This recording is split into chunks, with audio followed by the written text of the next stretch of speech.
Navigating an SAP transformation? We get it. By day, we work hands-on with people like you across the globe. By night, we share what actually works. Welcome to Transformation Every Day with Alexander Greb and Johannes Languth, where your complex transformation becomes clear, actionable, and achievable. Welcome everybody. My name is Alexander Greb and you are listening to Transformation Every Day, expert insights and stories on SAP and beyond. What do 23 Ironman finishes and a career built on data have in common? Well, probably more than you would think. Today's guest is Wolfgang Epting, SAP Black Belt for the Business Data Cloud, triathlete, and someone who has been living and breathing data since the days when it was just tables and columns. A lot has changed since then, and at this year's Sapphire, SAP made one of its boldest statements in years: the vision of the autonomous enterprise. An enterprise where agentic AI doesn't just assist, but actively drives decisions with humans still in the loop. And the foundation that makes all of this possible: trustworthy data. In this episode, Wolfgang breaks down what the Business AI Platform really means, why the knowledge graph is the missing piece so many organizations didn't know they needed, and why shit in, shit out is still the golden rule, even in the age of AI agents. Oh, and we also talk about what finishing 23 Ironmans teaches you about showing up day after day when transformation gets hard. Let's get into it. How is your running season is the wrong word with you? Your Ironman extreme triathlon season going. Did you have any big events already this year? Yeah, first of all, thank you for having me. I'm just preparing for my 23rd Ironman, this time in September in 23rd. Italy. Yeah, Okay. and so everything is going smooth. I'm pretty optimistic to make it to the finish line. Let's see, for the 23rd time, which would be good. There's a lot of tasks on my table, a lot of work on my table, also from the professional side. So I have to organize everything to get everything under one hood. But at the moment, everything is going fine. So after 23 Ironmans, how many times did you, or were there some times that you did not reach the finish line, or do you have something of a 100% finishing rate in that incredibly ridiculous number of Ironmans that you've already partaken in? I had a bicycle crash one time where I didn't make it to the finish line, but all the other times I did not quit. So when I was at the starting line, I was also at the finish line. Okay, so the bicycle crash is a reason that's cannot be contributed to your fault or your preparation. This is really impressive. 23 Ironman. Let's go into the topic. We have Wolfgang Epting here, good old friend. Not the first time on a podcast that I have the honor to host. Already the second time. I think the last time was around 5 years ago with the SAP Experts podcast, if I'm correct. Second time. We also talked about data at that time. Exactly. So that topic remains definitely relevant. Although the context have changed and also your activities and your job and your position, can you spend a few words about what your daily business is at SAP when you're not training for the next Ironman? Yeah, so I'm a black belt for the Business Data Cloud. Meanwhile, data was always my passion. I love data, and it will always be my passion. So I started my career as a database administrator in the good old times when data was easy. It was just tables and columns. Meanwhile, it's a bit more complex. When we came up with the Business Data Cloud last year, I think this was the point where this also influenced a bit my way, because data now became center stage also at SAP, and the Business Data Cloud was a real game changer, talking about data products, openness, object store, and there was so many things that were new to SAP. SAP was joining the stage again when it comes to data management and analytics. And if you ask me what I'm doing now, of course, AI, all in AI, as we say at SAP. And so now my task is more more or less to explain to our customers how the Business Data Cloud now serves and contributes to agentic AI, and also to talk to your data and everything that we are talking about these days. When somebody's asking you what actually the Business Data Cloud is all about, because there have been solutions for data also cloud-based in the past. Where was 1 year ago that kind of big game changer? Because SAP back then, if you remember, it was a huge release, it was a huge launch, it was presented with the biggest innovation of the decade. Some were a little bit skeptical if that was not a little bit too much marketing, but turns out this year or 1 year later with AI coming so much on the center stage that actually that was not really too far-fetched to call it like this. Can you tell us a little bit about that? Yeah, absolutely. So the SAP strategy was suite first and AI first, but we very early realized that we had to also invest in the data. And why? Because our customers struggled to get real analytic and AI value out of SAP systems. We have thousands, 10,000 of tables. We have a lot of applications. Data models do not fit together. So our customers really struggle to bring the SAP data into their analytics and AI, and also to combine the data across our applications. It was really cumbersome. So we sat down and thought, how can we not only curate any kind of symptoms, but really solve the problem. And as I always say, I think the data products were the game changer, and they are still the game changer, because we turned around the responsibility principle. When we talk about SAP managed data products, we deliver this for data products, we put them together, we do the modeling, we do the lifecycle management, we do the versioning. Everything is in the responsibility of SAP. And this helps, of course, our customers a lot. And if we now look at AI, data products are the foundations, because only data products can carry the metadata that we need. Metadata is the new data, as we say. So AI needs the metadata in order to be able to do the job. And the job is talk to your data, reasoning, agentic AI, doing decisions, doing administrations, and all the things. This wouldn't be possible without having the business semantic, business context, and the metadata. If you look back, what was the real step up to the Business Data Cloud? Yeah, because many customers, they have in the past already invested in data warehouse, also cloud-based functions. What was the really game changer, technical wise and business wise, in the usage for customers, which made the Business Data Cloud such a big thing? Yeah, at first glance, the Business Data Cloud look just like a bundle of existing technologies, because we have these building blocks, which were data spheres, which was not new, of course, and also the analytics cloud was not new. We had SAP Databricks. This was something that was pretty much new. And our customers were also a bit confused why we said we had also the BW as part of the Business Data Cloud. But the reason for the BW was just to get smarter options for the modernization. And by modernization, we mean just to get rid of the technology, but to bring the BW data also into the platform and make data products out of it. But the Business Data Cloud is so much more. First of all, I talked about this SAP managed data product. And what we also did is we came up with a lakehouse layer. So in the past, SAP technology was HANA in memory, very expensive. But now we came up with a data lake, and we decided to have an open lakehouse architecture. And this makes it now possible to share. So that means to share the data with the open ecosystem, as we say. There are a lot of cloud players out there, like, for example, Databricks, Snowflake, Google Cloud, and Microsoft Fabric. And now the latest announcement was Amazon Athena. And with the zero copy data share, we now make it possible to share the data. The business value behind is that use cases that weren't possible before, or were only possible by replicating and moving tons of data across the landscape, which is very expensive and very problematic, is now in the past, because now you can combine the data.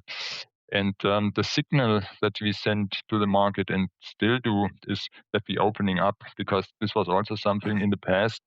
We heard a lot that SAP data management was only built for SAP, but not open to other platforms. That's absolutely right, because what I think quite often is a little bit overlooked, of course, there is this kind of, let's say, single source of truth, and this kind of one entrance, and you have everything. Something that we already talk about since 10 years with the advent of HANA and S4HANA and so on, where you in the first step broke up all this kind of data silos within the ERP. Yeah, but still, of course, that means we are just talking about the ERP. We have so many other, of course, data foundations where when we want to look at a customer situation, yeah, where we want to have the full view, not just the ERP view. We also want to have what do we know about the customer, what do we know about the past, what do we know about, let's say, the orders that we have done. This means a lot of integrating SAP and also non-SAP data, of course, into the context. And what I was thinking was very interesting. If I counted, that's sometimes what I do when I listen to keynotes, I count how many times certain wordings are said, because that, of course, shows how important things are. And of course, you had the highest number, at least in my memory, concerning AI and all the stuff like this. But what basically everyone who was on stage repeatedly said was the word non-SAP data. And I think this is, of course, something also which comes a lot into the topic, what you were talking about with opening up. Yeah, when I want to have now business AI talking about or helping me and talking about my business, when I have a conversation with it, we also, of course, do not want to talk about it only with SAP data, but also with non-SAP data. Yeah, absolutely. So if you look at what we see in the market, of course, that during the big data area or the lakehouse area, there were a lot of players that came to the on stage, having data solutions maybe for data that typically are not stored in SAP systems. Traditionally, we have the ERP data, we have the finance data, we have the CO data, we have material management, we have, for example, supply chain and all this stuff. But in this big data area where a lot of unstructured content came to data lakes like IoT data, clickstream data, social media data, and whatever, SAP was not the perfect place in order to host this data. And now we see a lot of potential bringing this data together, and this is also why we are opening up. And we do not say bring everything into the business data cloud, but we do say now with this kind of opening, and this is also industry standard, nobody wants to replicate data any longer. Everybody wants to share data and leave the data where it is and put the AI to the data and not the other way around. And this is why we also opened up with this open lakehouse technology. But what I've also heard, and what's definitely has become a big topic is today, that BDC was just the first step. We have now more or less the next level of it, called the SAP Business AI Platform, which merges a lot of known applications. Applications is the wrong word, I'm sorry, but a lot of known technologies into it. Yeah, we're talking about BTP and Business Technology Platform and BDC and SAP Business AI. We have now one big layer, SAP Business AI Platform, which includes all of that.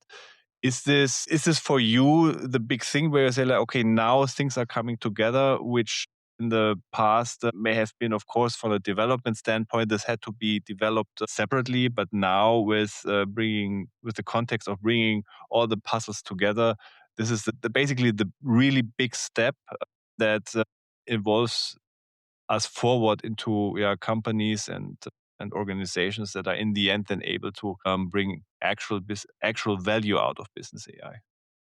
Yeah, absolutely.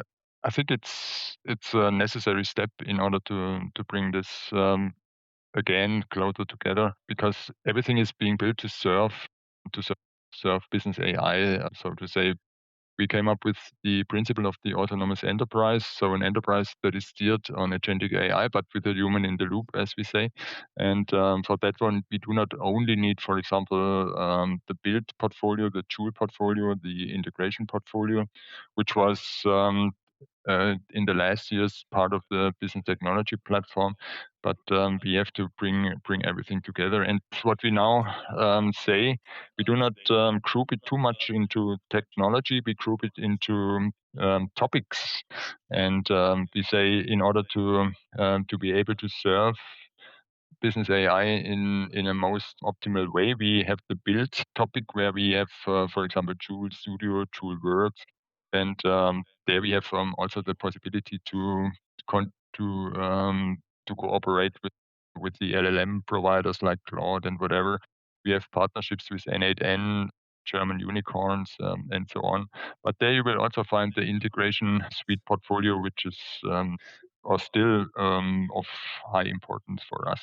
But then the data portfolio, if you look into that one, we call this now, from a topic perspective, contextualize and reason. And there we came up with the concept of the knowledge graph. And the knowledge graph is now a very prominent puzzle piece of this architecture, because in order to have intelligent conversation with any kind of co-pilot in the SAP world, this is called Joule, of course. You have to have this missing piece. You have to have the knowledge how everything fits together in order to do also cross-domain reasoning, as we say.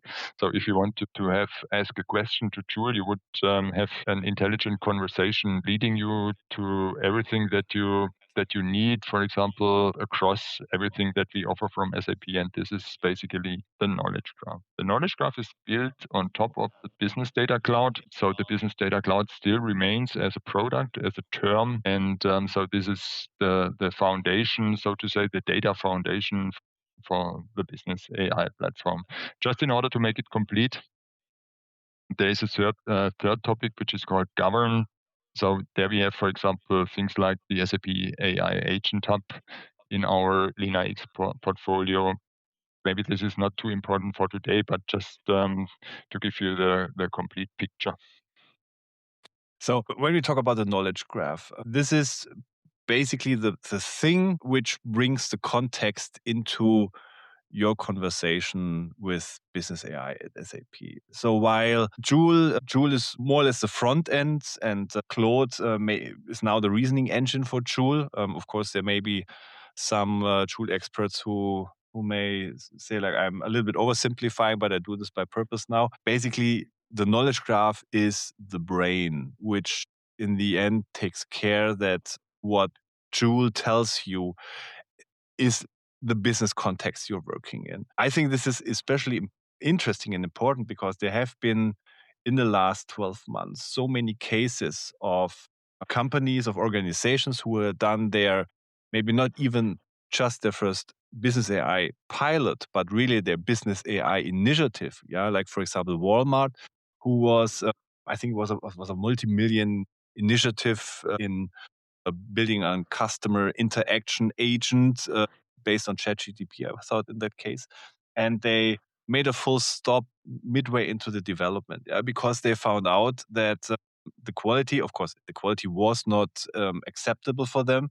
And they found out that the context that they had in this kind of agent, which was far too separate from the ERP system and from the knowledge base that we are talking here about, it just does not really make sense because the quality of the output is by far not enough. So they rolled it back, and I think, if I'm correct, they restarted it now with a ERP business AI based functionality in that case. So in my opinion, the proof of the saying your business AI is not really hallucinating, it's just working with your data and what it gets from you.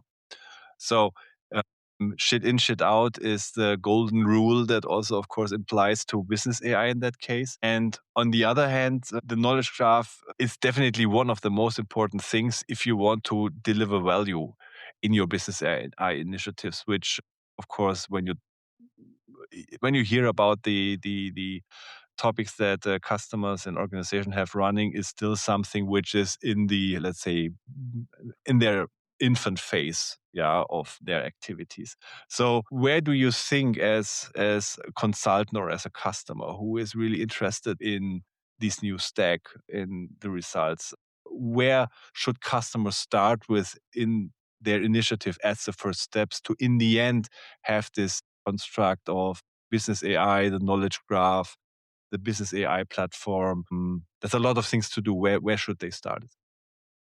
Yeah, so first of all, when we when we look at the knowledge graph that you mentioned, knowledge graphs are not new. I think we know this. Graph databases are in the market for a lot of years, and so it's not so much about the technology; it's about the content in this case. So if you think about an S4 system, 60,000 tables, 7.3 million data points that have to be connected in any way. And so you have to know that BSEC are the orders. This is just a simple example. So a knowledge graph is just consisting of subject, predicate, object. BSEC are the orders. This would be very simple, but then it's connected all over the place. So the knowledge graph is something that is always on, always fresh, as we say. So it's built behind the scenes. It's not something that the customer has to care for or to manually build it. So we do this for the customer. So when we say the data products of the Business Data Cloud are the basic foundation, and whenever a data product is created in the Business Data Cloud, it's automatically also listed in the knowledge graph, so that AI can directly make benefit out of that. So if you ask me where to start, of course, looking into the Business Data Cloud, and then our recommendation would always be to look into what we say SAP Managed Data Products. Because as mentioned in the beginning, this is the easiest way of getting high value data products out of SAP systems. If that wouldn't be possible because the source systems are not yet eligible, then the recommendation would still be to look into the Business Data Cloud and start with custom data products, which can be built from any kind of system, and then see what this knowledge graph can really deliver and can really bring to the table. And then, of course, looking into certain use cases, which is always good, not for the sake of technology, but if you want to convince people, you can only convince people if you have certain use cases that are, let's say, for example, that are high priority, or where you can really prove value out of the business AI. But this is something that is normal, and that's of course, that you know from your business. Priority, focus, lighthouses. This is something that I would always recommend.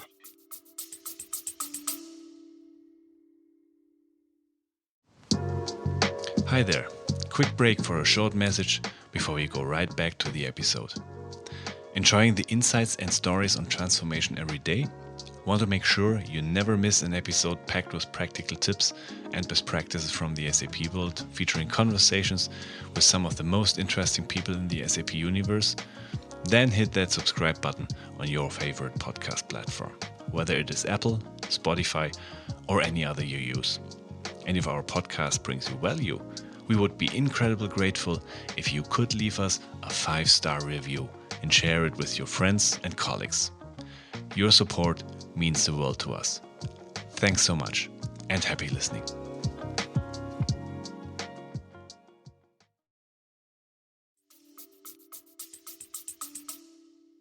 Which is interesting because in the end it shows again that while business AI is as innovative as you can get, the best practice to get maximum value out of it, it's still that kind of a very conservative approach that we too often forget of. Keeping your stuff clean, keeping your data clean, bringing the things together, building the kind of foundation so that the knowledge graph can, in the end, build up its repository of memories.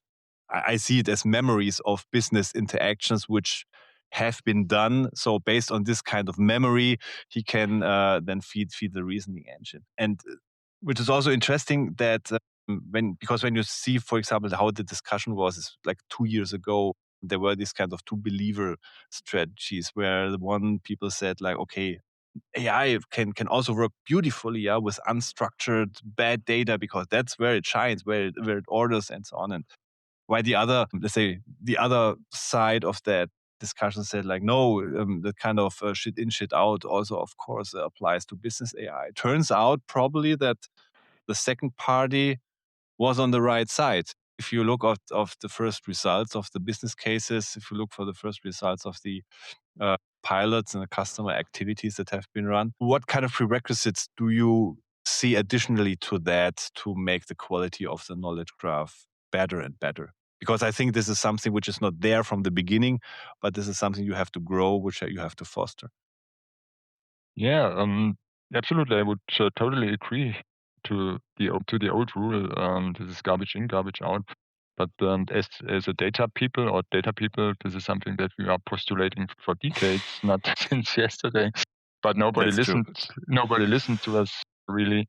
So Yeah. all these things, when we say, for example, we need accountability, we need responsibility, we need somebody who cares for data quality. Otherwise, it will not really happen. If we want to do a real data democratization, there are a lot of front runners that went down that way, and they can now benefit from what they did in the past. But again, the AI is only as good as the data. And of course, when you say data quality, data starts to exist in the source system, in the operational system, and there are principles like first time right that apply still, and that we would always recommend to look in our customers into. But then you can of course leverage also AI in order to find out quality deficiencies, or for example to do some kind of enrichment harmonization while you bring the data from the operational system in the AI platform. Of course, AI gives us a lot more opportunity and possibility to do it in that step.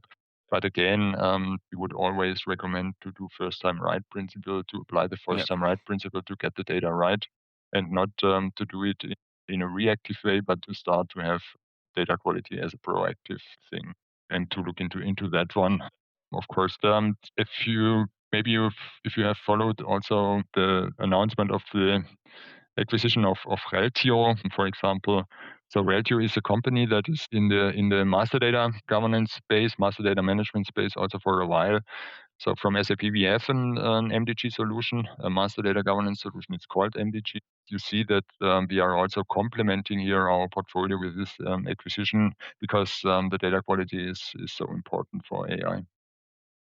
Which is definitely a strong message, because I think we are fully aware that companies who are, for example, on the move to S4, not all of them, put in such an focus on master data governance. So many organizations wrongfully see MDM and MDG already as an option. But with this kind of acquisition comes a clear signal that even that what you unfortunately sometimes see as optional, we see this as maybe not even 100% sufficient at times. It is not optional.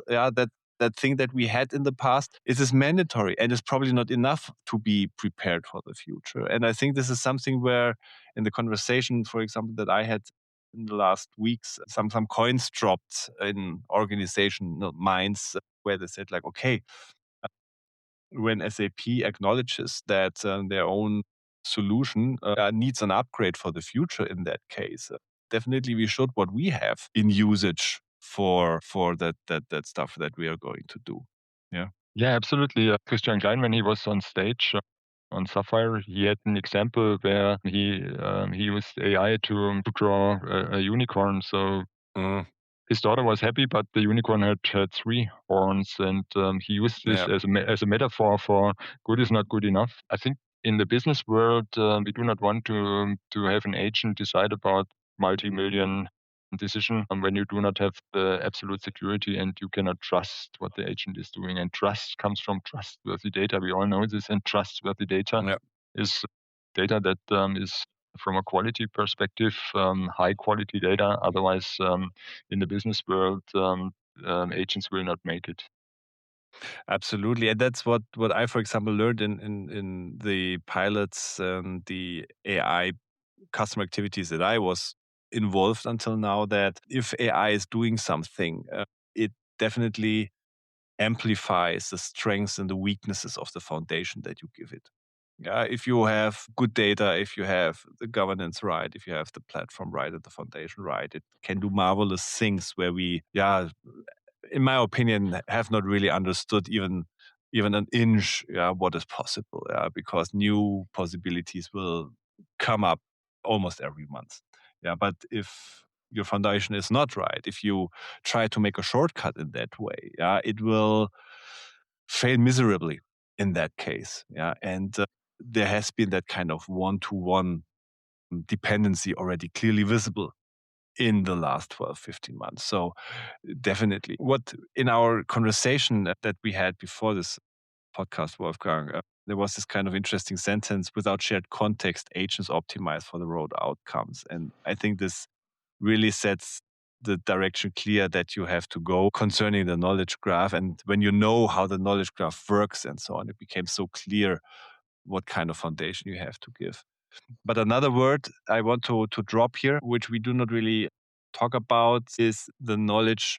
How did we call it? The knowledge core, which is not really the knowledge graph, but what is the knowledge core when customer hears about? Do you mean the corporate memory, or do you mean the knowledge core?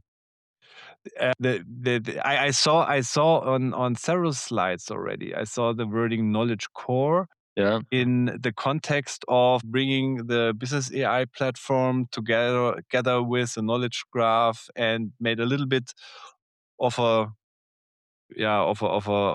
red circle around it. Yeah, to absolutely. consider like this. Yeah. Yeah. So we came up with this term of a knowledge core by showing that we are going into the next evolution of data management platform. The knowledge core itself does not only consist of the knowledge graph, as we said. So the knowledge graph contains relationships in order to make cross-domain reasoning possible. But as to the knowledge core, we also count, for example, the data products, because they carry all the metadata. And this is for us, for SAP, is still strategic to have this data product, as we call it, intelligent applications, that we have more of these data products coming off all our solutions, as for Ariba, Concur, SuccessFactors, and so on. So the data products carry the metadata, so they are a very important piece. But then there's also what we call this canonical model, or one domain model, because, as I mentioned, so the data models do not really fit together with our solutions. And in order to make this possible, we develop this one domain model in order to bring also data products consisting, for example, of SuccessFactors data that are correlated directly to S4 data. And then there's this semantic layer, having the complete business definitions, coming up with KPIs, and also providing active metadata. And of course, there's also discovery and search functionality. So in the catalog, in order to be able to search for the thing. So that is what we group together, what we call now the knowledge core. If you would now bring it on the product level, so there is not a new product that we announce. So everything is still part of the Business Data Cloud. So parts are sitting in the data sphere, and other parts are part of the SAC. So as I mentioned, Knowledge Graph is not a product that is not commercialized separately. So it's just part of the Business Data Cloud, and it's always actual and always working in the background. But as mentioned, we also announced the acquisition of Reltio in order to bring a bit more speed into master data management, and especially data quality. There was another announcement in the acquisition of Tremio. Tremio is a company that is very focused on open source Apache technology. So we see in the market that a lot of vendors and customers are leveraging Iceberg, and this is the reason why we also looking into that kind of technology. And so the last one is Briar Lab. Maybe you've heard also about Rapid One, which is a pre-trained model, so to say, for structured data. And Briar Labs is also, again, a German unicorn. I think they are based in Freiburg, and so they are also completing this Rapid One functionality for non-SAP data. But just not only listing up these acquisitions, but giving the signal that we show to the market is that we are investing a lot in the data platform. And that's for me the interesting thing, that while we know that kind of, we always call it a little bit like the binge acquisition phase of let's say the early 2000s, where SAP of course went heavily into functionalities which were really like end user focused. Now the acquisition activities go into a more, and maybe from the front end side looking more into an unspectacular area, but probably in an even much more sustainable area, which is the data part that you mentioned. And this is quite remarkable for me, because when we look into all these kind of activities, which now come together as part of the big thing that you have to move in your organizations to approach that. And we talk about the knowledge core as a kind of discipline around all of that stuff. I'm looking at customer then always into how the management is structured, how the organizations who are supposed to work with that are structured. And what you see in those cases are, in many cases, of course, no chief data officer, no technology officer, but you still see this kind of, let's say, two-sided approach with you have the business and you have the IT. And what I wonder, and I would really be interested in your opinion, how should customer organizations in their setup react to what we are talking here? Because I'm not really sure if, let's say, the kind of standard organization, the two-sided approach, is really prepared for that kind of activities that you have to do with all that data, reasoning, knowledge graph, company memory mix, etc. To work with that and to optimize that. Probably we need new roles. Do you agree? Yeah, this is a good question, of course. So the organization has to be ready, and as we all know, culture has always been the hardest part. If you want to do real data democratization, that means you have to anchor the data responsibility and accountability into the organization. You have to have a domain structure, so to say, where we have also a decentralized responsibility. I think you have heard about the data mesh, which was very, very, very prominent a few years ago. And if I look now into the real world, what stays from data mesh is more or less the data products, because they were the low-hanging fruits. Everybody saw that data products bring a lot of value. But if you look at the other points where we said the responsibility has to be decentralized, we see that this sometimes has not happened, because this means organizational change, and change is always hard. But it would mean, if you want to have a real domain ownership, to have the people responsible for the data, where the people really know the data, where the business skills resides, and this is in the business and not in the IT, and not a data steward and not a data clerk, or how you would call them. Then I see we are not as mature as we want to be. If you look into SAP, we came up with the data democratization initiative. I would say we started early.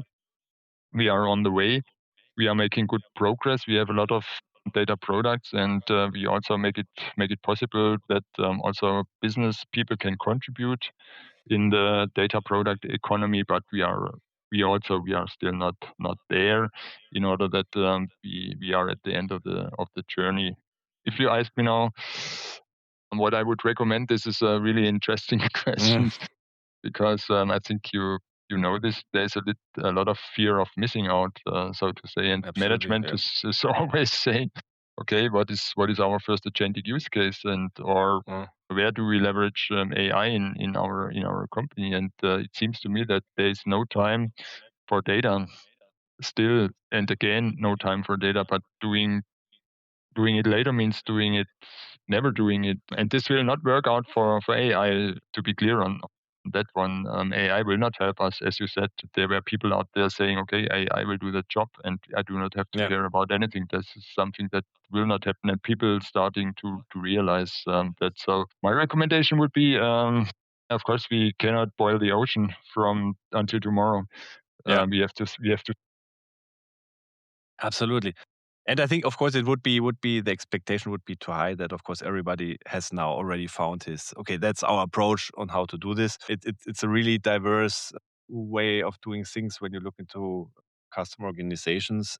I have had a conversation with one who had, in my opinion, a quite interesting approach, because to be honest, I was not really aware of how it could be approached that way, because that customer said, like, okay, we see the whole, what we were talking about, the knowledge foundation. We see that whole complex as part of the COO.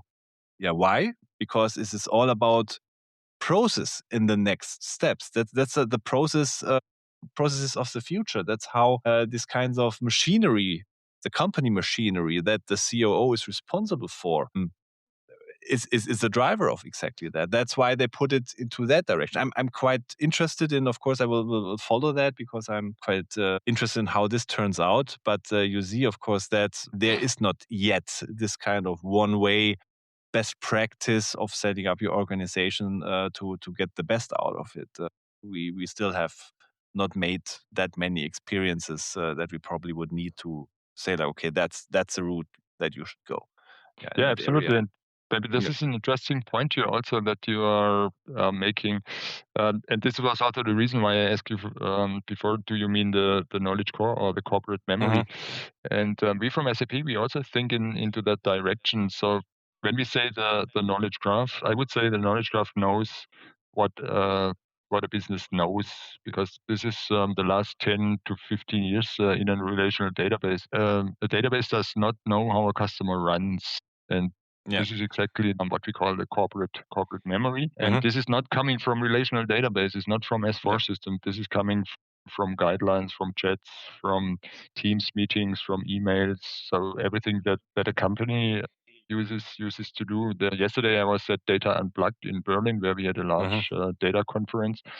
And there was Gero Decker on stage talking about the corporate memory. And he made, for example, one point here. So if you, for example, look into the sales organization and there is a big customer and you want to make the deal and there are certain guidelines, maybe you can find ways to give the proper discount, but this is something that that only comes from the best practice or the practice that the company has done in the past. You cannot get out of it from an S4 system. This is only something that is being reflected in all the communication, all the mails going on, and this is also in one of the directions where we are going into in order to make it much more complete. So the reasoning does not only work on the knowledge that we have, but also on the practice and on how the company ran in the past and how the company runs also in the future. So we are thinking in this direction. This is a good point. And then the COO would be also have responsibility on this topic. Yeah, absolutely. And I think the company memory is one of the most thrilling elements of that, because you remember we had optimizers, since 20, 25 years. Like back then, the APO optimizer where in the black box some certain things happened, and in the end you have an optimization as a result. So in a certain way, that was not so far away from the kind of agentic things that we talk about today. But if you remember back, these kind of optimization results, of course, they had a certain quality and it was helpful, of course, but there were, of course, many, let's say, things in there where you could say like, okay, this kind of outcome, I would not have done it like that, because of certain things that the optimizer did not know, Like, for example, you had I remember that at one customer of mine, where you had, of course, different customers and different customer sensibilities. Like, for example, you had one customer when there was maybe like something of a delay in delivery. This customer was very sensitive, and this delay just was not really supposed to happen. It could not happen. You have to be always on point. Another customer maybe because you know that he has a different stock strategy and so on with his inventory, you do not really have to send, let's say, new stocks by air freight. Just because you are maybe one day late. So you do not have to go always into the most expensive scenario of solving a problem to solve that problem. It's fine to make the second best or the third best solution because it's in its overall optimum the best solution for the organization. And that was what the optimizers never knew. These kind of certain things that only a planner who knows the customer since years and so on can decide in that area. And this is where the company memory comes in, because the company memory contains this kind of information, which really sets your quality, optimization quality onto a new level. But still, of course, then that's what you get off of as a reaction. But the company memory is then the stuff which may cost us our jobs in the end, which, of course, you could say maybe yes, maybe no. But in the end, still, if the company memory is, if you're working with scenarios and you want to have the scenarios at the highest possible quality, the scenario generation has to have the company memory to give you scenarios of relevance. And as such, I think what we should keep this discussion more about is the quality of the scenarios and the quality of the activities, much more than, let's say, a abstract fear of, the company memory is the one thing then that is really attacking our jobs in the end. Yeah. So the one question is maybe a bit philosophical, but again, so think about the situation, and I heard this also from a customer, I think 2 days ago. If you look into analytics, if you do, for example, enterprise performance management, if you want to steer the company, and you have, of course, a lot of data, this is good, but sometimes there are situations where you certainly see there's a gap or something is dropping or whatever. So you do not sell any product in a certain market and whatever. And this is something that the numbers really do not give you. But if you now would combine it with the corporate memories to say, for example, there is a geopolitical decision. So, for example, there is a compliance, the product cannot be sold in the market any longer because of this and that or whatever, or say it's some kind of competition stepping into the market. All these facts, this is not being seen on the real numbers, but combining it with the corporate memory, this would give much better results, especially if we think about leveraging agents. If you ask me if this would kill all the jobs, I would say no.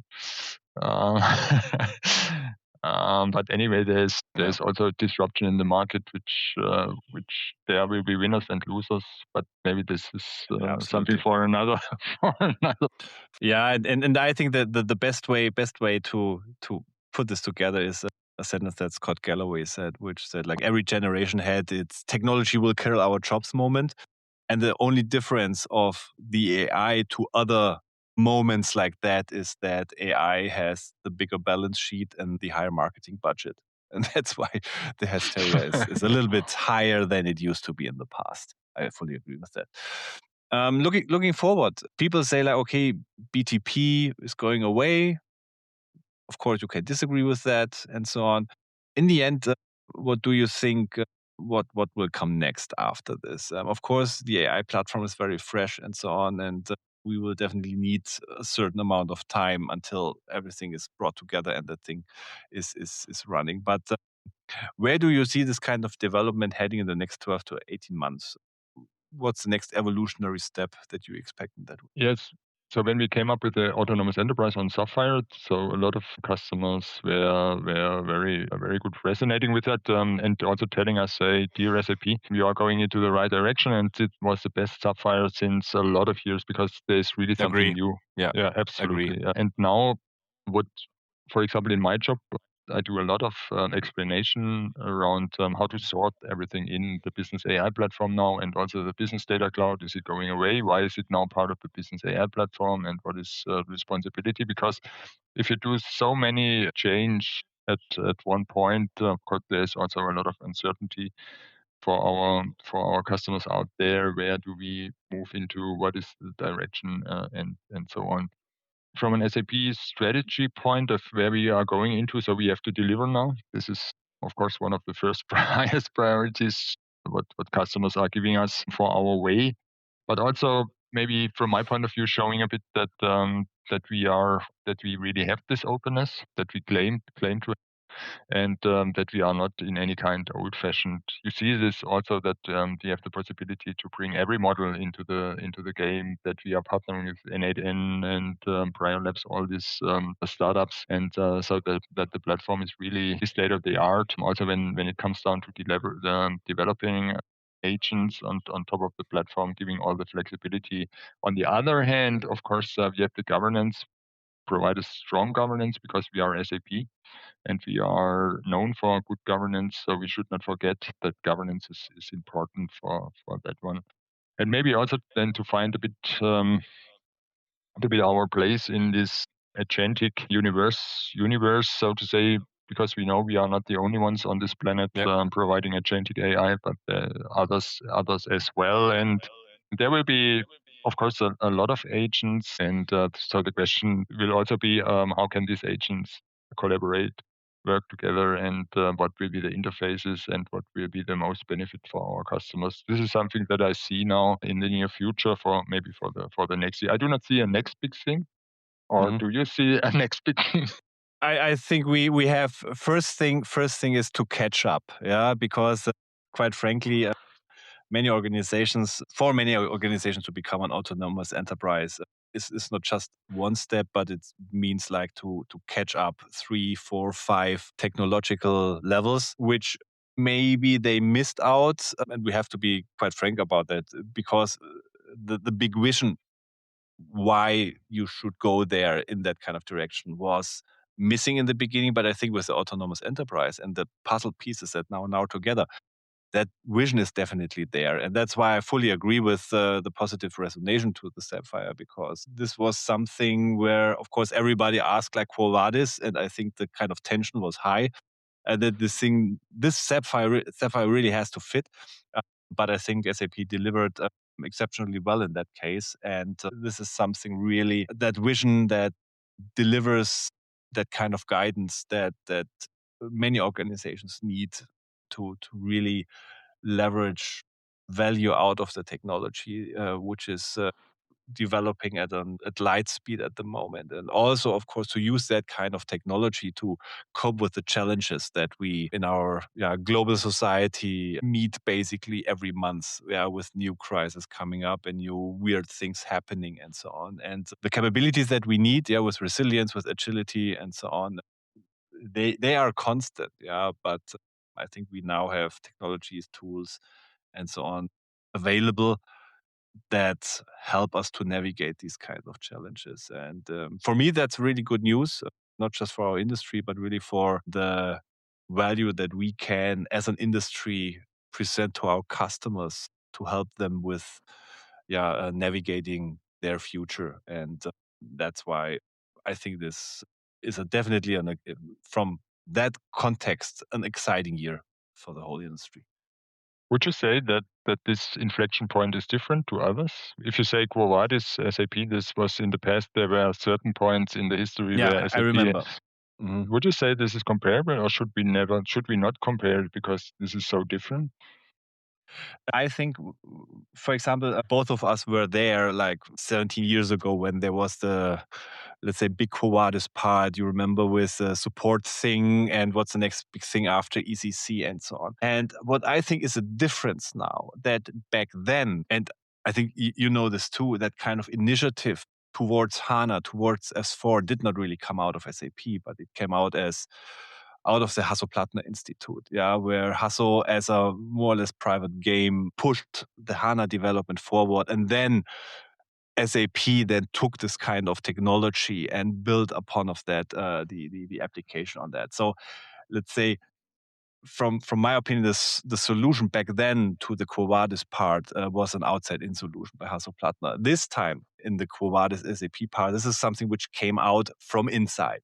And this is, for me, the big difference. And also in my opinion, good news that SAP is able to make these kinds of big changes, and is not that kind of big tanker that we sometimes think, which is difficult to move, but it's able to really make remarkable leaps that you not always expect from such a big organization. And this is, for me, the big change, the big difference, and also the good news in that case.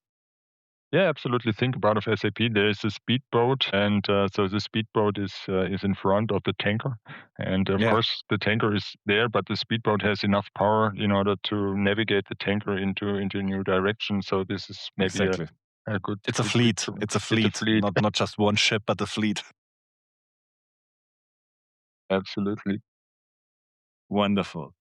Wolfgang, thank you very much. I wish you all the best for the upcoming summer with your sporting activities, and of course following it. And I hope you will be happy with the outcomes. I'm sure you will again perform tremendously well. Thank you very much, and I'm looking forward for our next conversation. Yeah, so thank you very much for having me. I enjoyed it a lot, and of course we keep in touch. We are in the same area. We're in the same boat, definitely. In the same boat, and actually in the same boat in the fleet.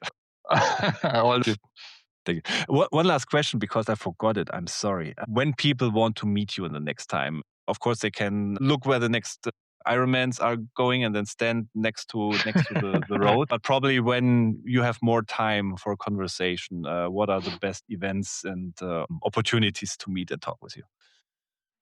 First of all, I'm very prominent on social media, so I'm happy. Please reach out to me when I can. I answer always, of course. So we had a lot of events. There was Sapphire, there was Data Unplugged. But further down the road, we have the SAP Now AI tours, and we have also for the partners, especially there will be also again a partner summit. But just give me a message, send me a personal note, and then we can see what we can arrange. By the way, I'm doing also motivational speeches around what the business can learn from triathlon. If you are interested in that one, reach out to me directly. Wonderful. We definitely put all of that in the summary and the show notes. So you in the end just have to click on it if you're interested in that. And like I said, thank you very much. And looking forward to the next conversation with you. Thank you. Have a great day. Bye-bye.